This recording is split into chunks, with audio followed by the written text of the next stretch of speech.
Министрлер кабинетинин төрагасы Акылбек Жапаров Өзбекстанга жумушчу сапарынын алкагында Өзбекстан Республикасынын президенти Шавкат Мирзиёев менен жолугушту.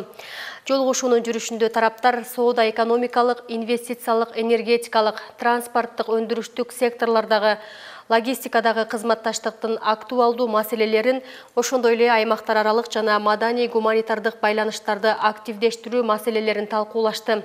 Сүйлөшүүнүн жүрүшүндө өнөр жай кооперациясы, айыл чарба, энергетика, транспорт тармагындагы өз ара аракеттенүүнү мындан ары кеңейтүү үчүн чоң потенциал бар экендиги белгиленди.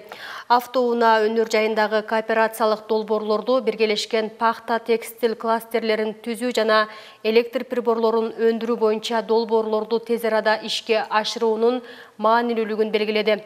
Министрлер кабинетинин башчысы Кыргыз Республикасы Боордош Республика менен жакшы коңшулаштык жана өз ара урматтоо принциптерине негизделген ар тараптуу кызматташтыкты кеңейтүүгө өзгөчө маани берерин белгиледи.